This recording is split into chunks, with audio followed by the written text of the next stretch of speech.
હીરા, હા દેવા, હા, તારી સાથે જરૂરી વાત કરવી હતી. મને કહ્યું હોત તો હું બહાર આવી જાત ને. હા, મને થયું અંદર આવીને તારી સાથે વાત કરી લઉં. બોલો. હું તને કહેતો હતો ને કે પેલા છોકરાવાળા જેની સાથે દામિનીની વાત ચાલી રહી છે એ લોકો 1-2 દિવસમાં જવાબ મોકલશે. તો ત્યાંથી જવાબ આવ્યો છે કે એ લોકો અત્યારે આપણું ઘર જોવા આવી રહ્યા છે. તો સારું કહેવાય ને. તમે એક કામ કરો, એ લોકોને બોલાવી જ લો. ઘરમાં આમ પણ બધી વસ્તુઓ તૈયાર છે, હું બધી તૈયારી કરી નાખીશ. અ, અને એકવાર જો દામિની બેન માની જાય ને તો જલ્દીથી એમના હાથ પીડા કરીને મોકલી દઈએ. બસ એ વાત કરવા માટે તારી પાસે આવ્યો છું કે દામિનીની માનસિક હાલત કેવી છે અત્યારે. મતલબ કે 2 દિવસથી રડતી હતી અને કંઈ ખાધું પણ નથી, તો પછી કઈ વાંધો નથી, મસ્ત ખાઈ પીને જીવે છે. એમને એમની ભૂલ સમજાઈ ગઈ છે તો એ શું કામ રડે, શું કામ હેરાન થાય? તો પછી દામિની પ્રિપેર છે ને આ માટે? તે બધી દામિની સાથે વાતચીત તો કરી લીધી છે ને? હા જ તો સમજો તમે મારી વાત ને કે આપણે એમને ના તો પાડી નથી. એમને મરજી હતી તો છૂટ આપી જ હતી ને કે લગ્ન કરવા હોય તો કરી શકે છે. દામિની બેનનો જાતે નિર્ણય લીધેલો છે કે આપણું ઘર મૂકીને એ ક્યાંય નહીં જાય. તો પછી રડવાનું, જમવાનું મૂકી દેવાનું, ડિપ્રેશનમાં જવાનું તો ઓપ્શન છે જ નહીં એમની પાસે. હા, આમ પણ મારી બેન છે, હું એને મારા કરતાં પણ વધારે સારી રીતે ઓળખું છું.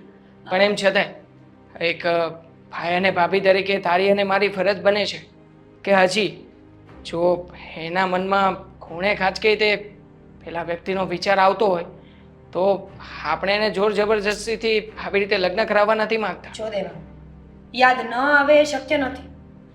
માણસને માણસની યાદ તો આવે છે. સંબંધો હોય એટલે થોડી ઘણી યાદ આવવી એ ઓબ્વિયસ છે. પણ હા, એક વખત માણસ વિચારી લે કે આ સંબંધની બહાર નીકળવું છે તો પછી યાદ આવે કે ના આવે એ માણસ સામેવાળા માણસ પાસે પાછું તો ન જ જાય. હા, સાચી વાત છે તારી. પણ એમ છતાંય ગઈકાલે સાંજે એની સાથે જમવા બેઠા હતા ત્યારે તે એનો ચહેરો જોયો હતો. આ નક્કી કોઈ વાતને લઈને હજી પણ એ મૂંઝવણમાં તો છે જ. મને ખબર છે કઈ વાત? એ જ વાત કે એમણે જે પગલું ભર્યું ને એમનો એમને અફસોસ થાય છે કે મારા ભાઈ અને ભાભી તો મને બહુ સારી રીતે સમજે છે, ઓળખે છે, પ્રેમ કરે છે અને મેં એમની સાથે દગો કર્યો.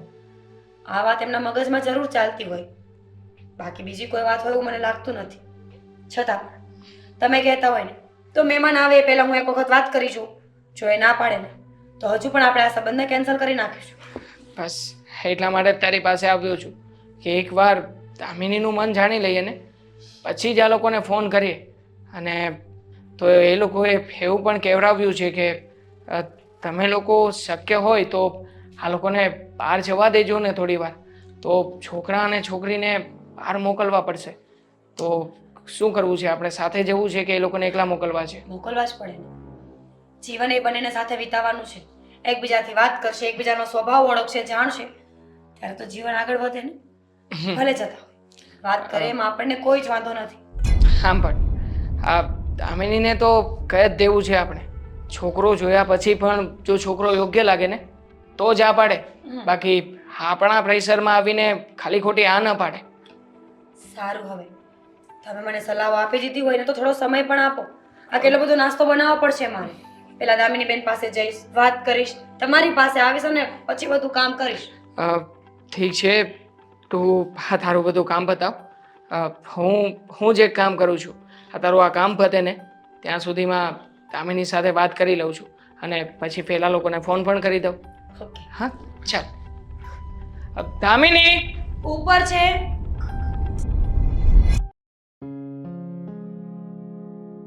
એ લોકો હવે આવી જ રહ્યા છે. તૈયારી તો બરાબર છે ને? બધી તૈયારીઓ થઈ ગઈ છે. દામિની બેન પણ રેડી છે. તૈયાર થતા હશે. જય શ્રી કૃષ્ણ. અરે આવો આવો આવો. આવો, બેસો. બેસો. જય શ્રી કૃષ્ણ. જય શ્રી કૃષ્ણ. અરે આવો. કેમ આવવામાં કઈ તકલીફ તો નથી પડી ને? અરે ના ના, આ સોસાયટીમાં પહેલા અમારા એક સંબંધી રહેતા હતા. અહીંયા તમારી ચોથી શેરીમાં જ. અચ્છા. કોણ? હા, પ્રફુલભાઈ. હા, પ્રફુલભાઈ. હા. ખરેખર બહુ સારા માણસ હતા. પણ હમણાં તો કંઈક બદલી નાખ્યું છે ને બીજે હા. રહેવા ગયા છે. હવે તો એ દ્વારકેશ નગરીમાં રહેવા ગયા. હા અ, કેમ છો? બસ મજામાં. તમે કેમ છો? બસ જો આ તમારી રાહ જોઈને ક્યારના બેઠા છીએ કે જલ્દી તમે આવો એટલે વાત આગળ વધારીએ. સારું કહેવાય ને. હા છે મારો દીકરો આદિત્ય. હા, એકનો એક જ દીકરો છે મારે. શું જોબ કરો છો? એકો શું એગ્રો સારું છે હા એગ્રોનું હમણાં. હા હા બહુ એક સારું. મિનિટ. મારા નણંદને બોલાવું. હા. બેનબા અહીંયા આવજો ને. જો આ મહેમાન આવી ગયા છે. બિચારી શરમાય છે ને એટલે અંદર જ છે. બેસ. તું તું અહીંયા શું કરે છે? બેન દામિની, શું વાત શું કરો છો? આને ઘરમાં કોને બોલાવ્યું? અ, દામિની આ શું કરી રહી છે? આવી રીતે ન બોલાય. હા જોવા આવ્યા છે તમે? હા હું તને નહોતો કહેતો કે એક છોકરા સાથે વાત ચલાવી રહ્યો છું. એ આ જ એ છે. આજ ચાલો મમ્મી આપણે જઈએ. વાત સાંભળો. એમની ભૂલ થતી હશે કઈ. હા, માંગુ લઈને આવ્યા છે. બેસો. ઘરે આવેલા લોકો સાથે આમ વાત કરે. ભાભી ભાઈ આખી દુનિયામાં તમને બીજો કોઈ છોકરો ના મળે કે આને લઈને આવે પણ છોકરો સારો છે ભણેલો ગણેલો છે અને આમ પણ પોતાનો બિઝનેસ સંભાળી રહ્યો છે એગ્રોનું કરે છે તો પછી શું વાંધો છે આમાં? હા, ચાલો હવે જઈએ આપણે. અરે પણ ઊભો રે. આ છોકરી કઈ કહી રહી છે, તને ઓળખે છે? બેટા જણાવીશ તું કે મારા દીકરાને તું કઈ રીતે દુઃખ ઓળખે છે? થશે તમને, દુઃખ થશે. દામિની શું વાત છે શું તું વાત છે? ખાઈશ? ભાઈ તને ખબર છે હું કોઈ છોકરા સાથે ભાગવાની હતી હા આ તમને લોકોને દગો આપીને બધા ઘરેણા અને પૈસા લઈને દામિનીબેન હા ભાગવાના હતા ભાગ્યા નથી વાત પતી ગઈ છે ને એને ભૂલી જાવ હવે. અને જો એ છોકરો પસંદ હોય ને તો હજી હા પાડો એટલે આ લોકોને છૂટા કરીએ. બરાબર છે. મહેમાનની સામે આવું બોલવું સારું ન લાગે ને. એક હા. મિનિટ. એ છોકરો બીજું કોઈ નહીં પણ આ નાલાયક જ છે. સરપ્રાઈઝ. શું વાત કરે છે પણ હા તો સારું જ કહેવાય ને આમ પણ તું જે છોકરા સાથે ભાગવાની હતી એ છોકરા સાથે તો અમે લોકો વાત ચલાવી રહ્યા છીએ તો તારી ઈચ્છા પ્રમાણે તો થઈ રહ્યું છે ને. હા તને ગમતો જ હતો ને તો પછી હા પાડી દે ને. જો આંટી એકબીજાને પહેલાથી ઓળખે છે પ્રેમ કરે છે તો નહીં, એક મિનિટ શું તમે ખોટું સમજી રહ્યા છો હું આની સાથે ભાગવાની હતી પણ પછી મેં કહ્યું હતું ને કે તમે જ્યાં કહેશો ત્યાં હું લગ્ન કરી લઈશ એટલે આના ફોનને હું અવોઇડ કરતી હતી એની સાથે વાત નહોતી કરતી એટલે એને મને ફોન કર્યો ફોન કરીને મને ધમકીઓ મારી કે તારા અને મારા ફોટોઝ હું વાયરલ કરી દઈશ તારા ભાઈને મોકલી દઈશ અને તારી એવી બદનામી કરીશ ને કે તારા ભાઈ ભાભી અને તું કોઈને મોઢું બતાવવાને લાયક નહીં રહે હું જેને પ્રેમ કરતી હતી ને એ એક નંબરનો ફ્રોડ હતો ફક્ત ને ફક્ત મારી સાથે પૈસાના લીધે હતો અમારી નણંદ કહે છે સાચું છે. આદિત્ય ખરેખર આ છોકરી સાથે એવું કર્યું? તમે તો બીમાર હતા ને આદિએ મારી પાસેથી એવું કહીને પૈસા લીધા હતા કે તમે બીમાર છો તમારું ઓપરેશન કરાવવાનું છે હું અને બીમાર?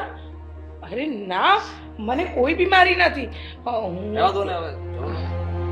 વસાજી બહુ કર્યું અત્યાર સુધી. બેટા મેં તને જતો કર્યો એમ વિચારીને કે મારો દીકરો છે ને આજે નહીં ને કાલે સુધરી જશે.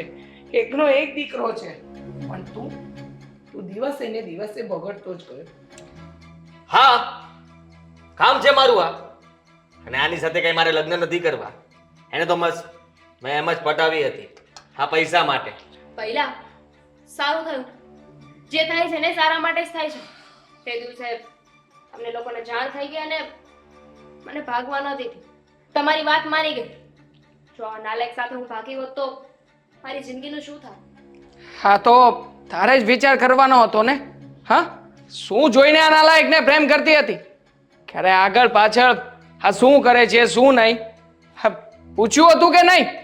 સમજ્યા જાણ્યા વગરનો પ્રેમ કરવા લાગી હતી. તેવા નાદાન છે પણ હા આંટી હા તમારો દીકરો બુદ્ધિ વગરનો છે કે શું? આટલો મોટો થયો પણ એટલી ખબર નથી પડતી કે કોઈને દીકરીને હેરાન ન કરાય અને એ પણ પ્રેમના નામ પર. ઓ શિખામણ નથી જોતી તમારા લોકોની. હા, અને મારે કઈ એને ઘરે નથી લઈ જવી. આ તમને ખબર પડી ગઈ ને? હા, છેતરપિંડી કરી તો કરી.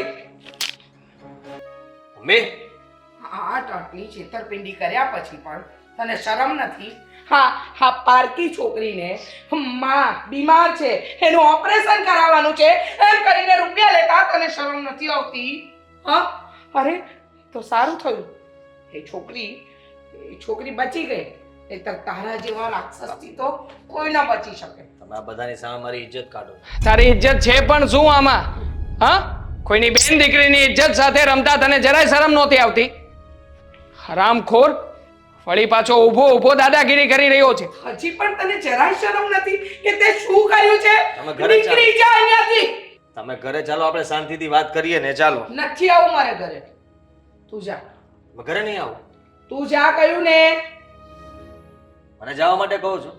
આ અમારું ઘર છે, તારું નહીં. અને તારે જે ફોટોસ વાયરલ કરવા હોય ને એ કરી દેજે.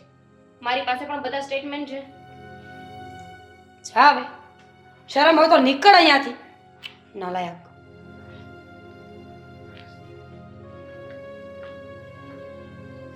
આંટી સોરી, પણ તમારો દીકરો આવા શબ્દોને લાયક હતો એટલે બોલવું પડ્યું.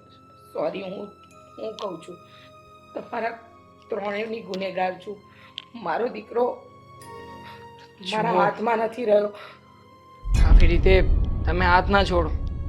અમે સમજીએ છીએ તમારી પરિસ્થિતિ. જો તમારો દીકરો છે એટલે આગળ અમારે કોઈ પ્રોસિજર નથી કરવી, પણ સમજાવી દેજો એ નાલાયકને. આવી રીતે કરશે ને તો પછી આગળ ના છૂટકે પણ મારે મારી બેન માટે થઈને પગલાં ભરવા પડશે. એવું કંઈ નહીં થાય બેટા. આમ તમારા ઘરની દીકરી નહીં, મારી પણ દીકરી જેવી છે. એની ઇજ્જત પર ઊણી આંચે નહીં આવવા દો, એટલો વિશ્વાસ રાખો.